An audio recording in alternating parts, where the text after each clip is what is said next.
अस्सलाम वालेकुम। आज हम ऑक्सफोर्ड मॉडर्न इंग्लिश बुक 1 का एक लेसन देखने जा रहे हैं जिसका नाम है दी रेन। लेसन स्टार्ट करने से पहले मैं हमेशा आप लोगों से कहता हूं कि मैं चाहता हूं कि मेरी एक्सप्लेनेशन सुनने से पहले आप एक दफ़ा लेसन को खुद पढ़ लें और डिफ़िकल्ट वर्ड्स को अंडरलाइन करके उसकी मीनिंग निकाल लें, ताकि फिर हमारा सारा ध्यान लेसन की अंडरस्टैंडिंग डेवलप करने पे रहे। एक एक लफ्ज़ के पीछे पीछे आप ना भाग रहे हो कि पता नहीं इसका क्या मतलब बताया था सर ने, पता नहीं इसका क्या मतलब बताया था। ठीक है, तो इस तरह से आपको ज़्यादा अच्छा समझ में आ जाएगा। तो उम्मीद है कि अगर आपने अभी तक नहीं किया होगा तो आप यहाँ वीडियो पॉज करके एक दफ़ा लेसन पढ़ के वर्ड मीनिंग निकाल लीजिए इसके डिफ़िकल्ट वर्ड्स के, और फिर शुरू कीजिए। और अगर आप निकाल ही चुके हैं तो शुरू करते हैं। Jamal was a farmer. Jamal एक किसान था। He had a wife and 2 children. उसकी एक बीवी और 2 बच्चे थे। ही lived in a tiny village near Multan. वो मुल्तान के करीब एक बहुत छोटे से गांव में रहता था। Jamal had a well on his land but there was no water in it. Jamal के की ज़मीन में एक कुआं था, लेकिन उस कुएं में कोई पानी ही नहीं था। Every day Jamal looked at the sky. हर रोज़ जमाल आसमान की तरफ देखता। देयर वर नो क्लाउड्स, और वहाँ कोई बादल ना होते।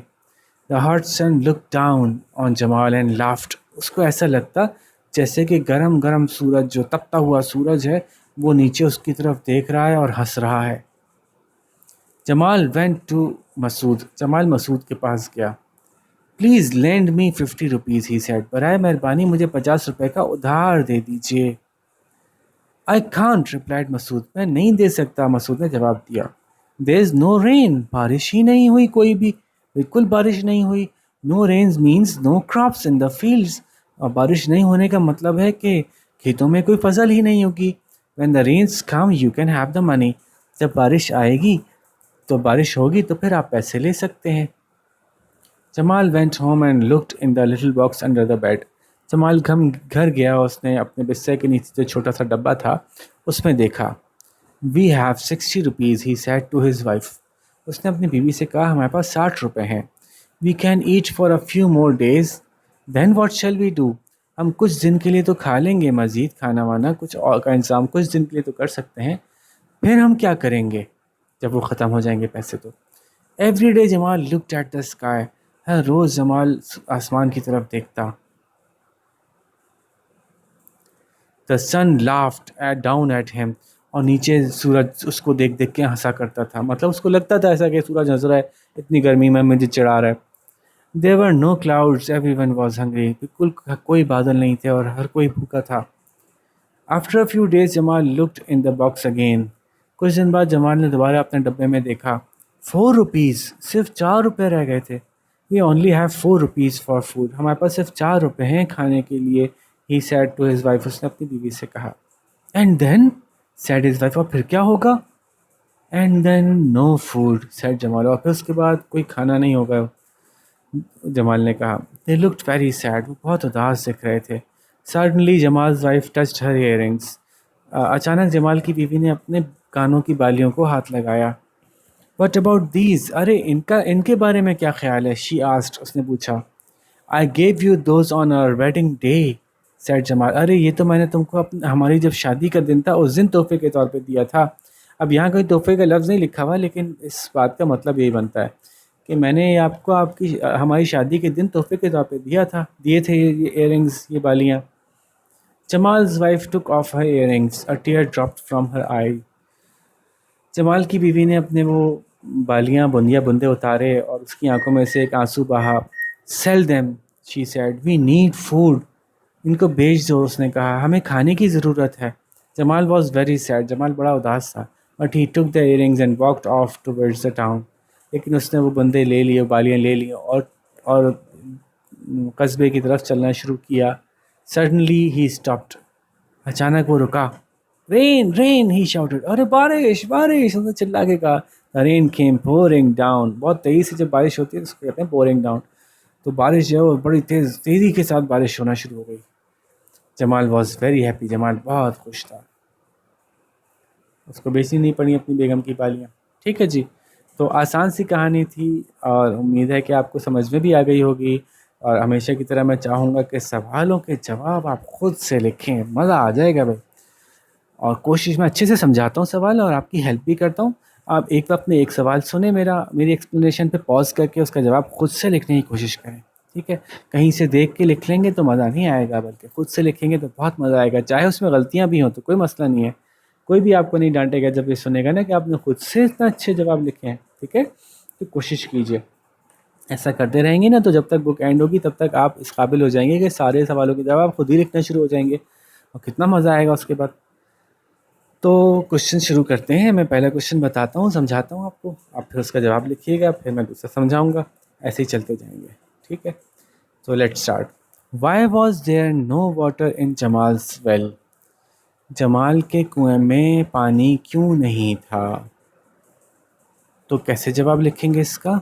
There was no water, there was no water in Jamal's well because. प्यारे बच्चों, आपकी क्लास के दूसरे बच्चे ना खाली बिकॉज से जवाब स्टार्ट कर देते होंगे। छोटी क्लासों में ऐसा करने से मना नहीं किया जाता, लेकिन अगर आप अच्छे समझदार बच्चे हैं तो हमेशा जवाब ऐसे शुरू किया करें कि पहले कुछ पार्ट क्वेश्चन में से लेना चाहिए, फिर आप आगे बिकॉज लगाते हैं, तो ये बहुत अच्छा समझा जाता है, ठीक है? तो इसलिए हम कैसे लिखेंगे? There was no water in Jamal's well, Jamal के कुएं पानी नहीं था, बिकॉज क्योंकि, क्यों नहीं था? क्योंकि बारिश नहीं हुई थी। अब बारिश नहीं हुई थी को लिख दें आप ज़रा इंग्लिश में, देखते हैं आप कैसे लिखते हैं। और कुछ गलती हुई तो कोई मसला नहीं है, आपकी टीचर उसको करेक्ट कर देंगी। और कोई टीचर अवेलेबल ना हो तो भाई आप मुझसे पूछ लीजिएगा, यहाँ पे मुझे अपने जवाब ईमेल कर दीजिएगा, मैंने ईमेल एड्रेस दिया हुआ अपना, तो मैं आपको बता दूंगा फिर आपके जवाब में और क्या इंप्रूवमेंट हो सकती है, ठीक है? तो इसका जवाब लिखिए, शाबाश। यहाँ पे पॉज कीजिए, फिर हम क्वेश्चन 2 पे चलेंगे, क्वेश्चन बी पे। Okay, question B, what did Jamal do every day and why? Jamal रोज़ाना क्या करता था और क्यों? तो एवरी डे, ये इस ऐसे जवाब शुरू कीजिएगा, एवरी डे, हर रोज़ जमाल क्या करता था? जमाल आसमान को देखा करता था ना, तो एवरी डे जमाल आसमान को देखा करता था। अब इसकी इंग्लिश लिखनी है आपको, तो एवरी डे जमाल, और फिर आपको आगे इंग्लिश लिखनी है, आसमान को देखा करता था, ठीक है? आसमान देखता था, फिर आप फुल स्टॉप लगाएंगे, फिर वाई का जवाब लिखेंगे, क्यों? तो उसके जवाब है इस उम्मीद में कि बारिश हो जाए। उम्मीद को इंग्लिश में होप कहते हैं, बारिश को रेन कहते हैं। तो अब इन दोनों अल्फाज की मदद से आप जुमला बनाइए कि इस उम्मीद में कि बारिश हो जाए। देखते हैं आप कैसा जुमला बना सकते हैं, ठीक है? फिर एक और फुल स्टॉप लगा दीजिएगा, आपका जवाब मुकम्मल हो जाएगा। तो शाबाश, जवाब लिखिए, फिर हम नेक्स्ट क्वेश्चन पे चलते हैं। Question number C, what did Jamal ask Masood why? Jamal ने मसूद से क्या कहा, क्या पूछा, क्या मांगा और क्यों? तो जवाब कैसे लिखेंगे? जमाल आस्क्ड, ये एक मसला है। जब डिड आता है ना सवाल में, तो डिड का मतलब है सवाल पास्ट टेंस में पूछा जा रहा है, गुजरे हुए वक्त के बारे में पूछा जा रहा है, तो जवाब में भी पास्ट टेंस यूज़ होगी, जो भी वर्ब होगी उसकी पास्ट टेंस इस्तेमाल की जाएगी। तो जमाल आस्क्ड, यहाँ पे ईडी लग जाएगा आस्क के आगे। जमाल आस्क्ड मसूद फॉर, क्या मांगा था उसने? 50 रुपये। तो आप 50 रुपये की इंग्लिश लिख दीजिए, वो तो बहुत आसान है, यहाँ पे फुल स्टॉप लगाइएगा। जमाल आस्क्ड मसूद फॉर, आप 50 रुपये की इंग्लिश लिख दीजिएगा। और वाई के जवाब पे हम लिखते हैं, फिर कॉमा लगा के लिख दीजिएगा, बिकॉज, क्यों? क्योंकि उसके पास कुछ खाने के लिए नहीं था, क्योंकि उसके पास कुछ खाने के लिए नहीं था और बहुत कम पैसे थे। तो अब ये बात आप यहाँ लिखिए कि खाने के लिए नहीं था और कम पैसे थे, बिकॉज के बाद। तो देखते हैं आप ये कैसे लिखते हैं, शाबाश, ठीक है? जब ये कर लें तो वीडियो को पॉज करते हैं, ये कर लें तो अगले सवाल पे चलिएगा। Question number D, what did Masood reply? Masood ने क्या जवाब दिया? तो जवाब कैसे लिखेंगे? मसूद रिप्लाइड, जैसे डिड पहले पहले आया था, उसके बाद दोबारा डिड आया, तो अगेन ये रिप्लाई से रिप्लाइड हो जाएगा। और रिप्लाइड की स्पेलिंग होगी REPLIED, ठीक है? तो मसूद रिप्लाइड, मसूद ने जवाब दिया कि बारिश नहीं है तो उसके पास भी पैसे नहीं है, जब बारिश आएगी तो पैसे ले लेना, ऐसे करके जवाब दिया था उसने, है ना? तो ये बात पूरी पूरी पीछे भी लिखी हुई है, तो आप वहाँ से भी उठा के ला सकते हैं अगर आपको थोड़ी सी मुश्किल हो रही हो तो। लेट्स सी कि आप इसको कैसे खुद से लिखते हैं, ठीक है? अब यहाँ पॉज करके जवाब लिखिए, फिर हम क्वेश्चन नंबर ई पे चलते हैं। Question number E, how much money did Jamal find at home? कितने पैसे जमाल को मिले थे? अगेन सवाल में डिड है तो जवाब में पास्ट टेंस यूज़ होगी। तो फाइंड का पास्ट टेंस क्या होता है? Found, FOUND। तो जवाब कैसे लिखेंगे? Jamal found dash rupees at home. ठीक है, अब उस डैश रुपीज़ में बताइए कितने पैसे मिले थे, उसको देख के बता दीजिए। Jamal found dash rupees at home, उस डैश में आप वो पैसे बता दीजिए जो उसको मिले थे। ठीक है, अब जवाब लिखिए शाबाश इसका। फिर हम अगले सवाल पे चलते हैं, आप जब तक वीडियो पॉज करें। Question number F, why did Jamal go towards the town? Jamal गांव की कस्बे की तरफ क्यों जा रहा था? तो सवाल में फिर डिड है तो जवाब में फिर पास्ट टेंस होगी। तो गो की पास्ट टेंस होती है went, WENT। Jamal went towards the town, Jamal town की तरफ गया बिकॉज, क्योंकि। अब आगे आप बताइए क्यों गया?